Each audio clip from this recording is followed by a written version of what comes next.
Good morning, class. Welcome to another chapter in the last battle. So yesterday we read about how King Tyrion and his unicorn Jewel have gone to Lantern Waste and they found the trees being cut down and talking horses being used as beasts that are just pulling the logs, and they're being whipped and treated badly. And so that's where we left off. King Tyrion went to their defense, and now let's see what happens next. So this is chapter 3, The Ape in Its Glory. Master Horse, said Tyrion as he hastily cut its traces. How came these aliens to enslave you? Is Narnia conquered? Has there been a battle? No, sire, panted the horse. Aslan is here. It is all by his orders. He has commanded. Wear danger, king, said Jewel.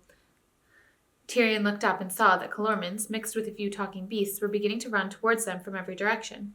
The 2 dead men had died without a cry, and so it had taken a moment before the rest of the crowd knew what had happened, but now they did. Most of them had naked scimitars in their hands. Quick, on my back, said Jewel. The king flung himself astride his old friend, who turned and galloped away. He changed direction twice or thrice as soon as they were out of the sight of their enemies, crossed a stream, and shouted without slackening his pace. Whither way, sire? To Cair Paravel? Hold hard, friend, said Tyrion. Let me off. He slid off the unicorn's back and faced him. Jewel, said the king, we have done a dreadful deed. We were sorely provoked, said Jewel. But to leap on them unawares, without defying them, while they were unarmed. We are 2 murderers, Jewel. I am dishonored forever. Jewel dropped his head. He too was ashamed. And then, said the king, the horse said it was by Aslan's orders. The rat said the same. They all say Aslan is here. But how, if it were true? But, sire, how could Aslan be commanding such dreadful things? He is not a tame lion, said Tyrion. How should we know what he would do? We who are murderers. Jewel, I will go back. I will give up my sword and put myself in the hands of these Calormans and ask that they bring me to Aslan. Let him do justice on me. You will go to your death, then, said Jewel. Do you think I care if Aslan dooms me to death? Said the king. That would be nothing at all. Would it not be better to be dead than to have this horrible fear that Aslan has come, and is not like the Aslan we have believed in and longed for? It is as if the sun rose one day and were a black sun. I know, said Jewel, or as if you drank water and it were dry water. You are in the right, sire. This is the end of all things. Let us go and give ourselves up. There is no need for both of us to go. If we ever loved one another, let me go with you now, said the unicorn. If you are dead, and if Aslan is not Aslan, what life is left for me? They turned and walked back together, shedding bitter tears. As soon as they came to the place where the work was going on, the Calormans raised a cry and came towards them with their weapons in hand. But the king held out his sword with the hilt towards them, that's like the end, and said, I, who was king of Narnia and am now a dishonored knight, give myself up to the justice of Aslan. Bring me before him. And I give myself up too, said Jewel.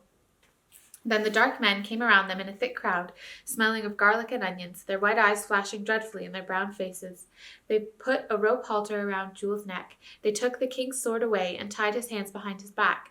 One of the Calormans, who had a helmet instead of a turban and seemed to be in command, snatched the gold circlet off Tyrion's head and hastily put it away somewhere among his clothes. They led the 2 prisoners uphill to a place where there was a big clearing, and this is what the prisoners saw. At the center of the clearing, which was also the highest point of the hill, there was a little hut like a stable with a thatched roof. Its door was shut. On the grass in front of the door there sat an ape. Tyrion and Jewel, who had been expecting to see Aslan and had heard nothing about an ape yet, were very bewildered when they saw it. The ape was of course Shift himself, but he looked 10 times uglier than when he lived by Cauldron Pool, for now he was dressed up. He was wearing a scarlet jacket, which did not fit him very well, having been made for a dwarf. He had jeweled slippers on his hind paws, which would not stay on properly because, as you know, the hind paws of an ape are really like hands. He wore what seemed to be a paper crown on his head.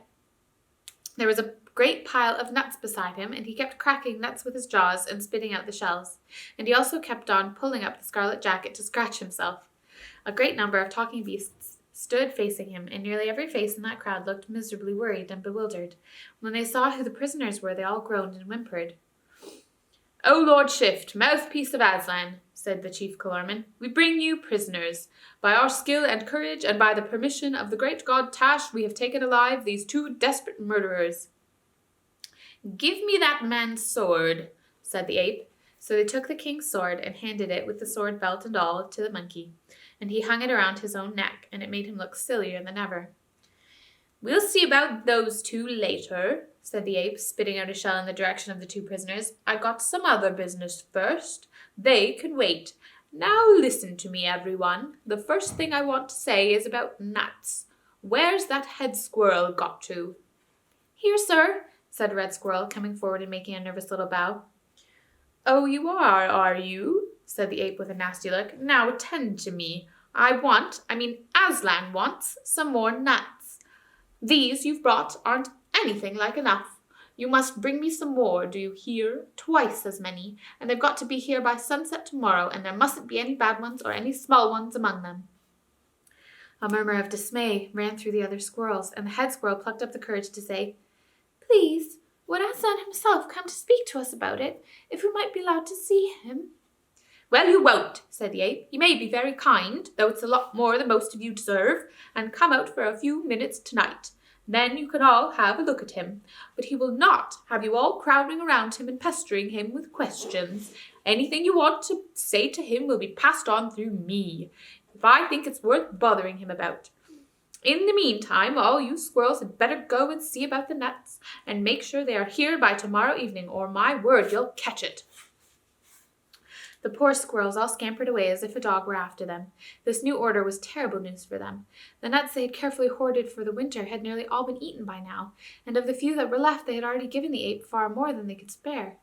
Then a deep voice, it belonged to a great tusked and shaggy boar, spoke from the other part of the crowd. "But why can't we see Aslan properly and talk to him?" it said. "When he used to appear in Narnia in the old days, everyone could talk to him face to face." "Don't you believe it," said the ape. "Even if it was true, times have changed. Aslan says he's been far too soft with you before, do you see? Well, he isn't going to be soft any more. He's going to lick you into shape this time. He'll teach you to think he's a tame lion."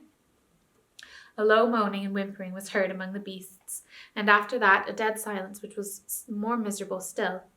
"And now there's another thing you've got to learn," said the ape. "I hear some of you saying I'm an ape. Well, I'm not. I'm a man. If I look like an ape, that's because I'm so very old, hundreds and hundreds of years old, and it's because I'm so old that I'm so wise. And it's because I'm so wise that I'm the only one Aslan is ever going to speak to. He can't be bothered talking to a lot of stupid animals. He'll tell me what you've got to do, and I'll tell the rest of you. And take my advice and see that you do it in double quick time, for he doesn't mean to stand any nonsense." There was a dead silence except for the noise of a very young badger crying and its mother trying to keep it quiet. "And now here's another thing," the ape went on, fitting a fresh nut into its cheek. "I hear some of the horses are saying, 'Let's hurry up and get this job of carting timber over as quickly as we can, and then we'll be free again.' Well, you can get that idea out of your heads at once. And not only the horses either. Everybody who can work is going to be made to work in future. Aslan has it all settled that the King of Calormen, the Tisroc, as our dark-faced friends the Calormens call him, all you horses and bulls and donkeys are to be sent down into Calormen to work for your living, pulling and carrying the way horses and such like do in other countries. And all you digging animals like moles and rabbits and dwarfs are going down to work in the Tisroc's mines. And—" No, howled the beasts. "It can't be true. Aslan would never sell us into slavery to the King of Calormen." "None of that. Hold your nose," said the ape with a snarl. "Who said anything about slavery? You won't be slaves, you'll get paid. Very good wages, too. That is to say, your pay will be paid into Aslan's treasury, and he will use it all for everybody's good." Then he glanced and almost winked at the chief Calormen. The Calormen bowed and replied in the most pompous Calormen way, "Most sapient mouthpiece of Aslan, the Tisroc, may he live forever, is wholly of one mind with your lordship in this judicious plan." "There, You see, said the ape, it's all arranged, and all for your own good. We'll be able, with the money you earn, to make Narnia a country worth living in. There'll be oranges and bananas pouring in, and roads and big cities and schools and offices and whips and muzzles and saddles and cages and kennels and prisons. Oh, everything. But we don't want all those things, said an old bear. We want to be free, and we want to hear Aslan speak himself. Now don't you start arguing, said the ape, for it's a thing I won't stand. I'm a man. You're only a fat, stupid old bear. What do you know about freedom? You think freedom means doing what you like. Well, you're wrong. That isn't true freedom. Freedom means doing what I tell you.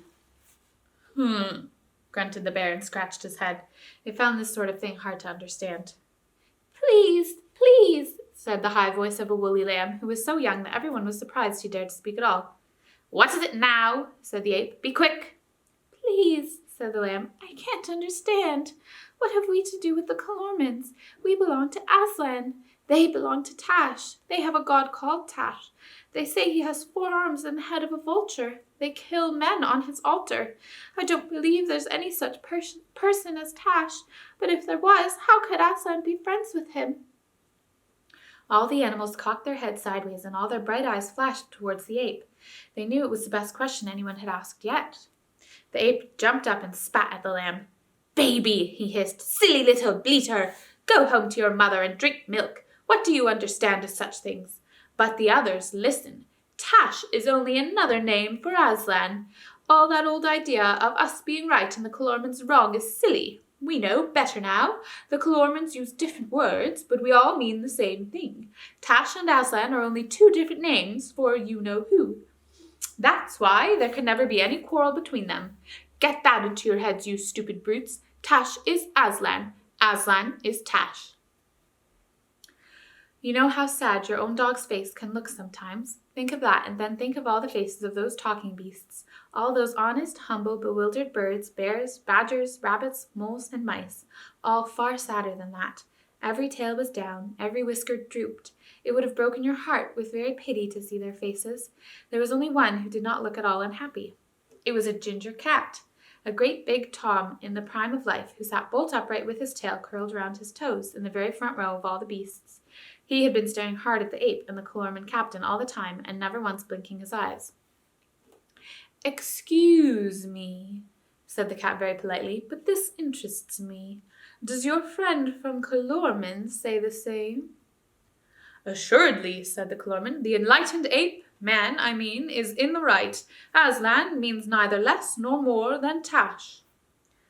Especially Aslan means no more than Tash, suggested the cat. No more at all, said the Calorman, looking at the cat straight in the face. Is that good enough for you, Ginger? Said the ape.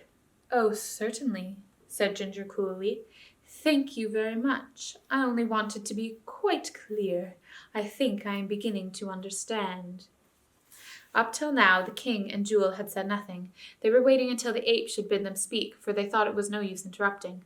But now, as Tyrion looked around on the miserable faces of the Narnians and saw how they would all believe that Aslan and Tash were one and the same, he could bear it no longer. Ape! He cried with a great voice. You lie damnably! You lie like a Calorman! You lie like an ape! He meant to go on and ask how the terrible god Tash, who fed on the blood of his people, could possibly be the same as the good lion by whose blood all Narnia was saved. If he had been allowed to speak, the rule of the ape might have ended that day. The beasts might have seen the truth and thrown the ape down. But before he could say another word, 2 Calormans struck him in the mouth with all their force, and a third from behind kicked his feet from under him.